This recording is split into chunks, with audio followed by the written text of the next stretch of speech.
I reminisce. Yeah.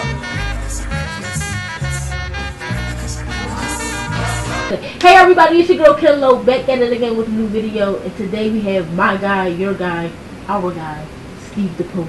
What up? So Steve, let's get into it. How did you start with poetry? Well, poetry started with me when I was in high school, actually. I had a lot of anger issues going on at the time, so I had no other way to get out the anger besides fighting. I had no other way to get out my anger and stuff, so I needed an outlet. And one of the counselors at my school at the time, which was a disciplinary school, she gave me a book, and she was like, "You ever consider writing down your feelings and how you feel?" And me writing a couple entries in the book actually turned out to me just writing poetry, pretty much me writing about everything from childhood all the way up to that moment. And ever since then, I've been doing it. So since 2008, all the way up to now, so that'd be what, 9 years on and off. Combined total, I've been writing poetry for like 6.5, 7 years now. Okay. So speaking of which, what is your first poem? Like your first very, very deep poem that you ever wrote? First poem, it was actually about my father and depression. I dealt with depression as far as my father is concerned, like pretty much like all my life. And, you know, my family never really helped make it better. You know, I had my grandma who always said I reminded her of my dad. And, you know, people knew my dad, you know, people know my dad passed away when I was like 9 years old. Okay. So I carried him with me like a lot through everything. So when people used to say I reminded them of him through my actions, it rubbed me in the wrong way. Because if all you saw was negative in him and all you see is negative in me, then it's like, well, what's the point? Right. And I was very depressed pretty much like ever since he passed, suicide thoughts and stuff like that. And nobody would ever try to help me, but everybody saw the signs though. And nobody tried to help me. I was the only person who could actually help myself. I couldn't really rely on my older sister because she's grown and she got her stuff. When me and her did talk about it, you know, and I told her what I was doing as far as me writing, she backed me up 100% on it. Cool. So as far as your dad, what role did he play in your life besides the negative? He was excellent. He was a protector. End of the day, like he did what he was supposed to do, which was be my father. Like he gave me advice on life, and he told me that I could be great and I should try to do great things, and told me that, like, you know, stuff is not going to be equal for me or it's not going to be heavily in my favor, and I should always push myself. That was my father. You know, he was always positive when it came to being a father for me. He was an excellent leader. I saw the bad in him, but I also saw a lot of the good stuff that he did. He was actually a father figure. He was always there for me. He was like my best friend, and you know, it just sucks that his father rule was cut short. You know, but those 9 years, I cherish those 9 years very, very deeply. You know, the good and the bad, and the ugly. You know, in between all of that. So aside from that, tell us all about like the positives in your poems and your life and everything, and what encouraged you to keep going. Well, the positives in my poem is pretty much, how I put it, I don't want people to highlight the negative and see for just that. I want people to see that I'm giving you a painting. I'm giving you a painting of pain, passion, pleasure, happiness, depression, sadness, anger. I'm giving you a painting for all those emotions. My poems are actually like stories. They going to grab you in any which way, shape, or form. It's going to take you on the ride of the story. So I have a lot of poems where like I talk about my sexuality, my views on government and anger and depression, suicidal thoughts, and you know, relationships and stuff. This what makes it so decent is I don't have to be thinking about anything, and I can just write, and it just all comes together, and then, and there you go, I got a story for you to read. So speaking of like grabbing and pleasure, tell us about these poems, these pleasure poems, Lou. Alright. So like, well, I ain't gonna lie. There are certain ones like I could be listening to music or whatever. A lot of the times, like a majority of my poems, they come from a very deep, dark place of mine. So like, well, when I write like the happy stuff, like the very sexual stuff, and very happy stuff, the stuff that's pleasurable to all your other senses, that varies off of sometimes my music. So like, but then there's also certain ones that I wrote when it comes off so happy and pleasurable and sounds so good, it makes you want more. And then I put like that twist on it where I don't try to do it purposely, but it's like the lesson that I'm trying to teach within it, where it goes from straight good and then something drastic will happen with that. Because, you know, like especially when I talk about love or whatever, we all know love is not perfect. Right. We all know love is, you know, love is hard. When you actually love somebody, we all know love is hard. Yeah, so with those, I have a few poems where like it comes off so happy and delightful. You sitting there, you like, oh, like I fell for it, and then I twist it up where something drastic happens, where it changes the course of the tone and the depth of the poem. Okay. So tell us when you said, all right, this is it, I'm gonna take it serious. Like for sure. Like I knew I was definitely going to take poetry serious. I always have, but I really didn't clamp down and fully grasp poetry until my daughter was born. You know, by the time she was like when she was born, I really got back into doing it. But then by the time she was like 4 or 5, that's when I fully. You say your daughter was like the light. Yeah. Okay. Yeah, she's pretty much like what I love about my daughter is the way she see me is like how I saw my dad.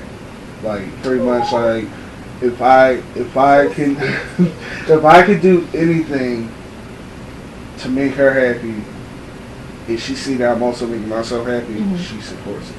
It's the same thing I saw with my dad. Right. So we have like that inspirational factor with each other, which is awesome, and I love it. So she's definitely the driving force behind why I got back into it and really take it serious.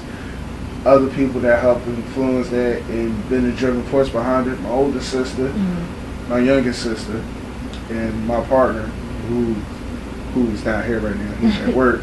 But those are like the main people, you know, and my father. You know, it's just, you know, I don't have all the pieces of the team here, but they're here and they're here in an eternal place, and they are heavily kept together by me because we all happen to fit together, like separately or together as a group.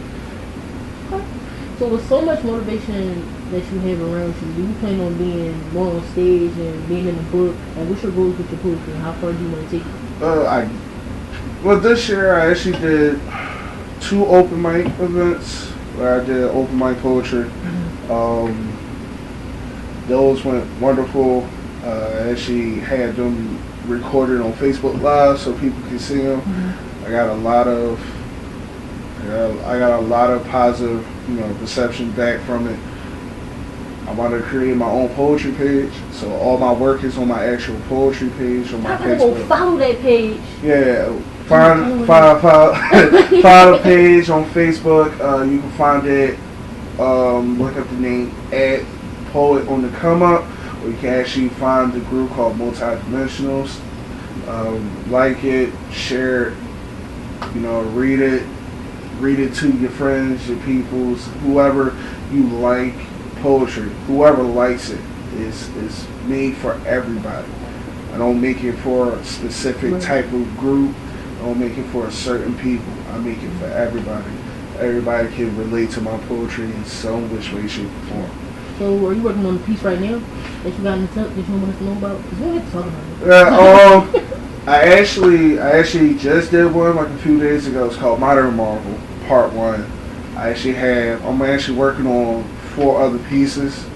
So Tell us about that. Modern Marvel, I was actually working on that, listening to a song by the same name by Mos Def. Okay. So Mos Def, he did the song Modern Marvel in reference to Marvin Gaye. Okay. So he talks about, like, in the song, he was talking about, like, the views Marvin Gaye had on people in the world, pretty much. I took that, I am telling the story of personal experiences of my own. Right. So part 1 is pretty much, like, kind of touching, like, on a relationship and where I was at mentally with that relationship. The other parts is pretty much just going to be, like the fall of me falling and then me finding ways to get myself back up. By the time I finish all 5 parts, it's going to be deep. It's the first one is deep, and like people read the first part and people was like, people instantly jump to like, are you okay? Like, what's the matter? What's wrong? And I get that a lot because, like I said, my stuff is deep. Right. Some of the stuff, it will shock you on what I can say, because I can put the issue out there more pure, like in a poem, than I can actually verbally say it. I'd rather write it on paper and just let it go than try to say it vocally. Okay. So who is a big poet that you look up to? Either alive or dead, doesn't matter. But who do you look up to in the poetry? Nobody, actually. Like, for me growing up, poetry wasn't a thing. Like, poetry wasn't a thing that was pushed onto me. Like, nobody forced me to read it. Like, you just did it. It was something that I wanted, like, because like I said, I was going through troubled times. Like, I was always in trouble because of my anger. I needed to find another way to expel the anger. The counselor was like, just write. She didn't say write it in this style or write it in that style. Just write down how you feel. And this came out to poetry. Now, what influenced certain styles of the poetry is actually certain music that I listen to. Okay. Like, if I listen, about that. Tell us about all the music that you listen to. So, like,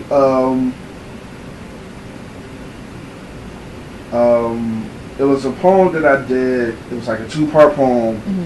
It's about me talking about, like, this relationship that I had with, like, this person who happens to be, like, transgender. It's not an actual real poem. It's not actually based off of real experience.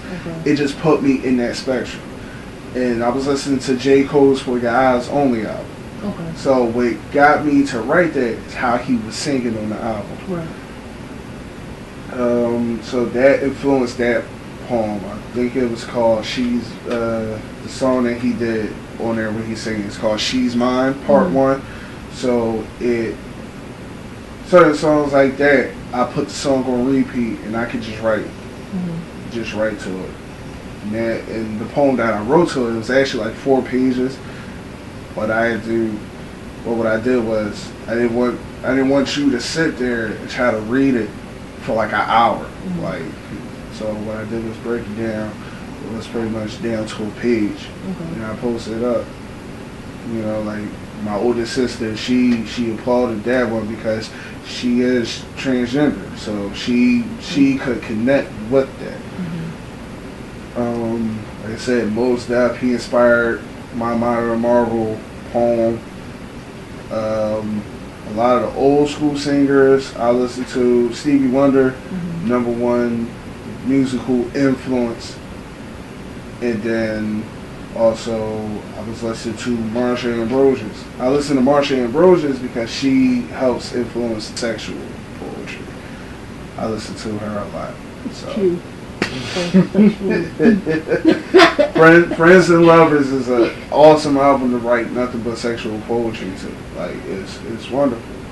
And then of course like my dark, when I go to that dark place with my poetry, I listen to Kid Cudi and listen to Kid Cudi, Lena Del Rey, Childish Gambino, and when I touch on certain things where I feel political, you know, I listen to Kendrick Lamar. So, have you ever wrote any poems for your daughter? Yes, I have. How many have you done? She got a good 5 to 6 of them. Okay. Very deep. Like there's certain ones that like some of them like I wrote down. I couldn't hold no tear. I'm sorry. When it comes to me talking about my daughter, and it just, no matter how I put it, whether vocally or written on paper or I think about it, it pulls some tears out. And I don't cry, and I'm not a crier. I'm letting you know right now, I'm not a crier. But talk about her, or I'm talking about my father, or when I'm in that true happy place, and I just think about like, be like, oh, it could be worse than whatever. Like it breaks me down sometimes. Certain songs do it. It just makes me feel better about life. That's so sweet. No. Let me listen to Stephen Poe. Yes, she did. Stephen Poe. Yes, she did. But no, for real though. So, how can I put this? Okay. So, what is your biggest advice to people who are going through like dark times and don't really have an outlet to go to? Pretty much just don't feel that you're alone. You do know that certain issues that you go through, it's because the person who's right in front of you, or in the same household as you, in the same workplace as you, is not experiencing the same thing. That don't mean that there are other people out there who aren't experiencing the same thing. Like I said, like I dealt with, you know, depression. I pretty much got it under control. I was, you know, proven fact. I was clinically depressed, you know, and writing was the only thing that helped me get out of it, you know, and finding other people who was going through the same issues as me. You know, there's always somebody out there willing to help, but it starts with you going to be willing to help yourself first. If you can't help yourself, nobody can help you. You gotta be able to help. And you like, you can't help yourself. You gotta be willing to help yourself. Like, you got to be. Like, nobody can't help you if you can't help yourself. And for more of these things, you know, like your poems, your advice, where can everybody find you? Like all social media? Well, yeah, you can find me on Facebook. I'm on Facebook. Pretty much add me on Facebook. That's open to anybody who wants to add me. It's Stephen Williams, Stephen with a PH, not a V. Please don't spell my name with a V. It's with a PH. It's with a PH. PH. On Philly. PH. On my mama. Get it right. On my mama. On his mama. With on a his PH. You can find me on Instagram at King, KING _ Lucian, LOUCHION 27. I'm on Instagram. Snapchat, you can find me on Snapchat. Yeah, hit me on the Snap. It goes down in the DM sometimes. Oh my God. Crazy. Find me on Snapchat, LOUCHA 1991.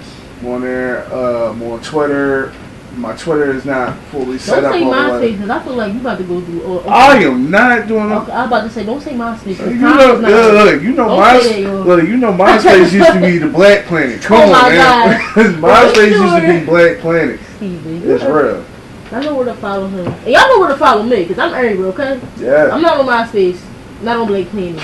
Okay, like, don't find me there. My show doesn't condone it. So, Instagram, Twitter, Snapchat, Facebook, The Kenlo Show. So make sure you follow me. And that's all, folks. Kenlo. Out my grapefruit truth, I dominate break loose, giving Mike's ministerial cycles, streets disciple. I rock beats that's mega trifle and groove even smoother than.